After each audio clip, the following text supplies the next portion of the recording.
Long time coming, and give it time. You're with Julian on the Brown Note and a review of the movie The Card Counter, one of the awards season likely movies. Now, I walked into this one not realising the astonishing treat that I was about to have, not because it was a great film. My number one film of the year in 2019, I think, was First Reformed. I think one of the most egregious snubs by the Oscars in modern history, that coruscating, horrific, and amazingly, searingly original and powerful movie about Ethan Hawke as a priest who has people in his congregation desperate about the world around them, and it seeps into him. Things like climate change and so on. But this absolute horror that the world is doomed seeps into him. And it's in a masterpiece of a film. It was my number one film of the year. And it should have... didn't it get nominations? I think it got a screenplay nomination. It would have been a worthy winner of Best Picture, Best Director, Best Screenplay.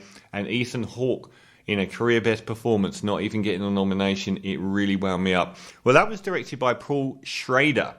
And this is the film that he has made after that one, which is very exciting. Paul Schrader became very well known as a screenwriter for, in particular, Taxi Driver and Raging Bull. That's what you're dealing with here.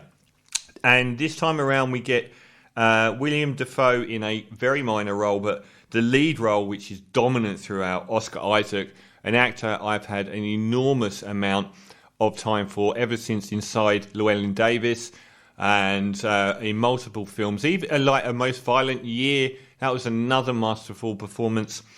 And Ty Sheridan, who's cropped up in a few films as a younger kid. Here, he must be pretty old now to be playing this role.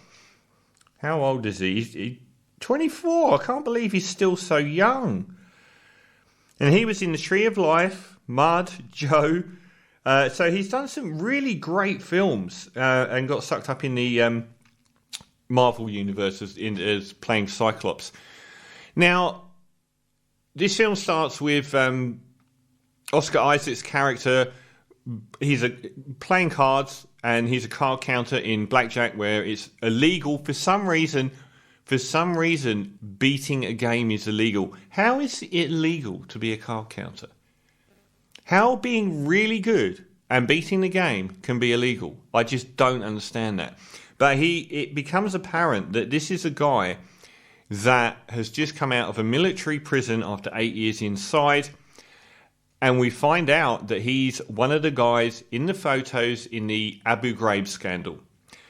And it becomes apparent that basically any of those soldiers, and particularly that female soldier that were pictured holding nooses around Iraqi prisoners' heads with black bags on their head, went to jail in American military prisons for long periods of time, while all of the other top brass and private contractors that couldn't legally be prosecuted because the crimes didn't happen in America, so they were never prosecuted at all got away with it and ended up making millions on the speaking circuit and as consultants, which is what William Dafoe's character, very underused here, is doing. So Oscar Isaac comes out of prison and begins a life as a gambler, a very serious gambler. All he does is play cards all day, all night. And we learn some weird things about him. Every time he goes into a hotel room, he moves anything that's recognisable out of the room and covers every surface in a sheet, including the lamp on the table. Covers that in sheets. The bed, the side table, the chair, the whole room is covered in sheets. We are presented with a very, very bleak character, but it's one that actually isn't quite so bleak as I thought it might end up being. He's not so completely closed off from the world as the initial sort of 15 or 20 minutes give you the view of that you're going to get this very, very marginalised human being. He actually does have a very wide-ranging personality and the ability to show empathy and to deal with other human beings, much more so than this very austere, strange opening. Along the way, Ty Sheridan meets him at one of William Dafoe's seminars, where he goes and sits down and watches this guy that basically caused him to lose 8 years in jail. And we also get some snapshots back to where they're in prisons torturing these Iraqi prisoners and so on. As well as some interesting backgrounding information, such as the fact that the techniques used in Abu Ghraib were actually used in America to protect American soldiers from giving up information during interrogation. So these were tactics that consultants came in and used on American soldiers to make them ready to, if they're captured in Central America or tortured. That was to protect American military information from and the soldiers from interrogation. All of the stuff that you saw in Abu Ghraib happening and Guantanamo Bay happening to those people happened to American soldiers to train them.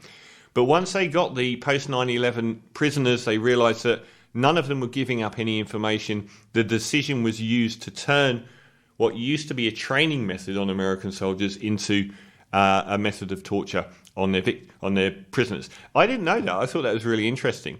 So anyway, Oscar Isaac is at this seminar that this William Dafoe contractor's giving, and Ty Sheridan spots him. And Ty Sheridan's dad, who committed suicide, was in the same boat as Oscar Isaac. They were both stationed in Abu Ghraib, and they both went to jail. And they both, name was mud all through the news media and everything like that. But his dad ended up a violent alcoholic and taking his own life. He now has a plan to capture William Dafoe and to torture him to death. Sounds rather bleak, doesn't it? It's a very still film, and it's an often austere film. Oscar Isaac, however, actually shows a great deal of human empathy and compassion by dragging the kid on the road with him and trying to force him to reconnect with his mother and go back to university and dissuade him from this very savage, brutal and destined to failure plan. And the other in this three-hander is Tiffany Haddish, who is someone that runs stables of gamblers. The World Series of Poker hangs over this, and she basically represents wealthy investors. She goes out and she watches really good card players and really good gamblers and backs them with the money from these other investors, who then get, they give you $500,000, you end up making $5 million, they get their cut. They get half of their money. And Oscar Isaac's very against this whole kind of idea. He likes living his anonymous life on the margins, and he makes the point that all the casinos know he's a card counter, but they put up with him because they only really care about people that take the mickey and go for millions, whereas he makes sure that he goes for small amounts consistently. So it's a symbiotic relationship with the host. But because this kid comes on the radar, he then actually thinks, I want the money because I want to send this kid back to university, clear his debts, and get him the hell away from this plan of murder that he's got. All very honourable stuff, and the rest of the movie pans out as a road movie, a fairly repetitive casino-to-casino road movie, with some interesting stuff happening on the way, and the relationship with Oscar Isaac and Tiffany Haddish blossoming like, I guess, not just because she's black, but because they're both not young, I guess, in a manner that reminded me of Jackie Brown, that movie. It was, and the fact that it's often it's a very platonic love that develops between them at first. So it did remind me a little bit of that brilliant relationship in Central to Jackie Brown. Now, I had very high hopes for this film. The previous film by Paul Schrader, writer of Taxi Driver and Raging Bull, was my film of the year, and it's one of the most shocking and devastating films I've seen this century. And this one kept teasing me that it was going to go there. But I have to be honest, and overall it was a slight letdown. I think there are elements in it which aren't quite fully realised. I thought the Ty Sheridan character was a little bit weak. Ty Sheridan's been excellent in everything I've seen him in, but slightly less so here. He seemed to play a fairly ordinary kid. Tiffany Haddish is wonderful. A very alive person. It almost seems clumsy, her acting at the start, but the more she goes on, she's so consistently human. But some elements, this film does drag a bit, and it is repetitive a bit. I'm not sure about how satisfying the denouements are. Much of the two major denouements are off screen, I don't really know why. It kind of undercuts the tension. It kind of removes you from that process. And it sort of glides to a finish rather than First Reform devastating ending. This one, it kind of reaches a peak in the middle and about a third away from the end, some big events start unfurling. But you don't really see them. And it kind of peters down from that by the time it's finished. And I'm not sure that all of the story was well written here in the fact that some of the elements hung in the air and didn't really get resolved. I didn't feel that the Ty Sheridan character was deeply written. There is no doubt that Oscar Isaac is a potential career best in a career full of brilliant performances. I absolutely loved his acting here. You spend the entire film locked inside this unknowable head. Yet, even though he appears to be this unknowable, bleak, austere human being, he is actually a very wide-ranging person. He does actually manage to have a successful emotional relationship with both the kid and the woman, which I thought was really good, and it really showed there was a beating human being there. It also showed the relationship between... this was probably the most potent part of the screenplay, which was... how much are you to blame for your actions and carrying really horrible actions with you, the guilt and your culpability for them? And what does that mean to a man in this case? And those parts of the film were the strongest. Where it kind of let me down a bit was the notion that they would go after William Dafoe as a contractor who got away with it. He was kind of like them, just not in the army. And I thought it was kind of like going after yourself just because you got away with it, when it should have probably been the higher brass or the people actually ordering it to happen. I didn't sort of buy that the contractor himself was the be all and end all of evil here in this paradigm. Because he wasn't doing that much different than if he'd been a commander in the army. He was the boss of Oscar Isaac as a soldier, doing the same things. So I didn't really buy that moral contrivance unless it was about Oscar Isaac pursuing himself, which I could have bought. There's also quite a lot in this film that doesn't add up. Like even some of the practicalities of what's happening. He bathes his room in sheets all the time. Motel rooms. And I just kept thinking, does no maid ever go into these rooms and see what this freak is doing? He lives all year round in these motel rooms. You would think at some stage a maid is going to see this. Secondly, he takes the kid on the road with him and no mention is made of their sleeping arrangements or the fact that the kid doesn't know he lives like this either, but they spend all their time together. And there are lots of sort of things that I was sort of... Like when we have the final table in the World Series of Poker, it's a much more subdued affair than this all, worldwide wrestling glitz stadium thing going on. It's a really sedate affair.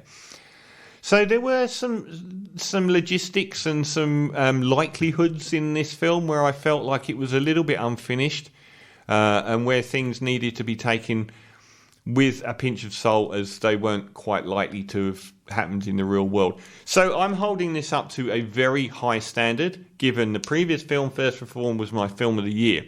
There is still an awful lot to recommend here. The soundtrack is magnificent by Robert Levon Bean, who is one half of Black Rebel Motorcycle Club, a band I loved at the start of the 2000s. I don't know how much soundtrack work he's done. Very Cliff Martinez, very moody, and I really liked the music. Sometimes the cinematography was really interesting. Other times I felt like the way things were shot and it sort of belied that maybe there was a really small budget on offer here. And maybe that's why we had to see some of the denouements off screen. Maybe that was a budgetary thing. I don't know.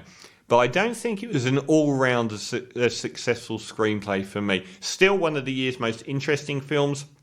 It went through passages of being compelling for a while and then kind of drifty and a little bit repetitive as well. So holding it up to the highest standard given who's involved. Definitely an Oscar nomination for Oscar Isaac. And still one of the year's most interesting films. So I'm going to give the card counter an 8 out of 10. Still a really good score. I was hoping that, it would be pushing the 9s. This is an odd choice from Joy Division's, I think from Safety to Wear EP, but now ensconced on the Substance album. This track from Safety to Wear.